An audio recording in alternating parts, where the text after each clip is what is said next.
पुरानी कहावत है कि क्रिकेट अनिश्चितताओं का खेल है, लेकिन पिछले कई सालों से एक बात लगभग तय मानी जाती थी कि जहां भारतीय पैसा होगा, वहां पाकिस्तानी खिलाड़ी नहीं होगा। आईपीएल के बाद से दुनिया भर की कई लीगों में भारतीय मालिकों वाली फ्रेंचाइजी अक्सर पाकिस्तानी खिलाड़ियों से दूरी बनाकर रखती थी, लेकिन इस बार इंग्लैंड की मशहूर लीग 100 के ऑक्शन में ऐसा कुछ हुआ जिसने क्रिकेट जगत को चौंका दिया। दरअसल सन ग्रुप की टीम सनराइजर्स लीड्स ने पाकिस्तान के रहस्यमयी स्पिनर अब्रार अहमद को लगभग 1,90,000 पाउंड यानी करीब 2.3 करोड़ रुपए में खरीद लिया, और इस फैसले ने सोशल मीडिया से लेकर क्रिकेट एक्सपर्ट्स तक के बीच बड़ी बहस छेड़ दी। साल 2009 के बाद से पाकिस्तानी खिलाड़ी इंडियन प्रीमियर लीग में नहीं खेलते और आमतौर पर भारतीय मालिकों वाली टीमें भी दूसरी लीगों में उनसे दूरी बनाकर रखती हैं, लेकिन इस बार टीम की मालकिन काव्या मरान ने जैसे इस अनकहे नियम को तोड़ने का फैसला कर लिया।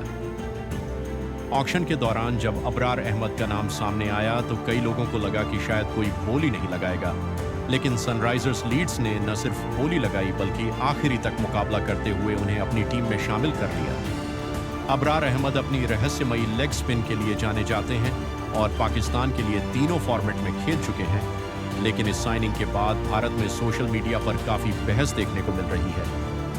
कुछ लोग इसे खेल की भावना बता रहे हैं तो कुछ लोग इसे भारत-पाक रिश्तों के संदर्भ में गलत फैसला कह रहे हैं, क्योंकि पुलवामा हमले के बाद दोनों देशों के बीच रिश्ते काफी तनावपूर्ण हो गए थे और कई स्तरों पर सहयोग भी सीमित कर दिया गया था।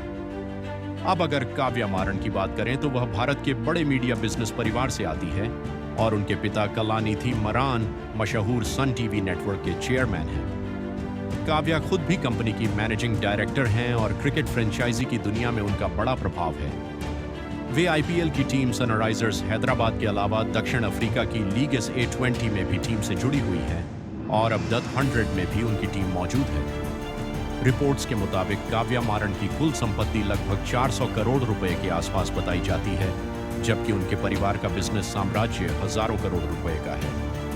काव्या ने यूके के वारविक बिजनेस स्कूल से MBA किया है और 2018 के बाद से उन्होंने सनराइजर्स फ्रेंचाइजी को नई पहचान दिलाने में अहम भूमिका निभाई है, लेकिन अब उनका यह फैसला क्रिकेट से ज्यादा चर्चा का विषय बन गया है। सोशल मीडिया पर कुछ फैंस नाराजगी जता रहे हैं तो कुछ लोग इसे खेल और राजनीति को अलग रखने की कोशिश बता रहे हैं। अब सवाल यही है कि क्या यह सिर्फ एक संयोग है या क्रिकेट की दुनिया में किसी नई शुरुआत का संकेत, क्योंकि अगर बाकी फ्रेंचाइजी भी इसी रास्ते पर चलती हैं तो शायद आने वाले समय में क्रिकेट की दुनिया में कई पुराने नियम बदलते नजर आएं। लेकिन फिलहाल सबकी नजरें इस बात पर हैं कि मैदान पर अब्रार अहमद अपनी गेंदों से क्या कमाल दिखाते हैं,